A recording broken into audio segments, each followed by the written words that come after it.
আজ তৈরি করলাম শশা ছেচকি। চলুন রেসিপিটি একবার দেখে নিই।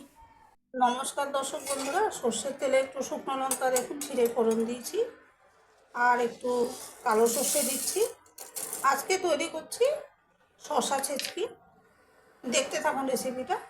ফোড়নটা ভাজা হয়ে গেছে, আমি অল্প একটু করবো আজকে। একটু শশা আমি কেটে রেখেছিলাম, ওগুলো দিয়ে দিচ্ছি। শশার পরিমাণ যেহেতু কম নিয়েছি, সেই জন্য আমি অল্প নুন আর হলুদ নিয়েছি।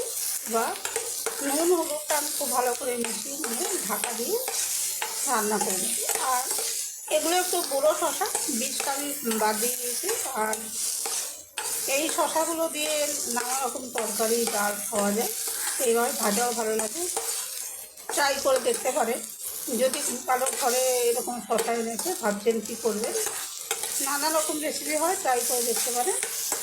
আমি আজকে শশা দিয়ে দু রকম রান্না করব। এই প্রথমটা আমি শুরু করে দিয়েছি, সেটা ঢেকে আমি রান্না করে দিচ্ছি। দেখুন শশাগুলো যে ভাজছিলাম, যে লালচে লালচে হয়ে গেছে।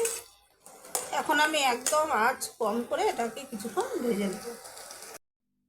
দেখুন খুব সুন্দর নরম হয়ে গেছে, ভাজা হয়ে গেছে। এখন আমি এটা তুলে নেব, কিন্তু আমার রান্না শেষ হয়নি, সঙ্গে দেখতে থাকুন আমি কী করছি। শশাটা ভেজে তুলে নিয়েছি, আর একটু তেল আমি আবার যোগ করেছি।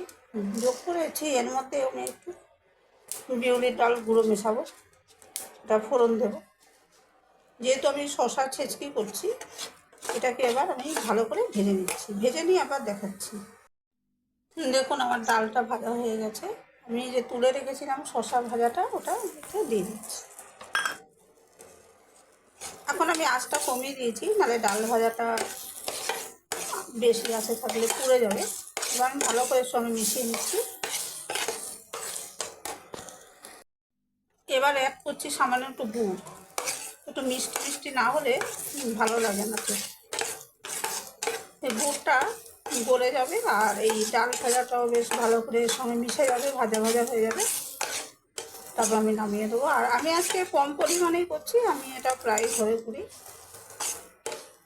আর আমি যে কোনো একটা সবজি আমার কাছে থাকলে ওর থেকে আমি 3-4 রকম বানাবার চেষ্টা করি, আলাদা আলাদা স্বাদে। তো আজকেও তাই হচ্ছে। তো আমি আজকে একটু অল্প করেই করছি, আরও 2-1টা আইটেম করবো, সেই জন্য। শশা ছেচকিটা আমার হয়ে গেছে।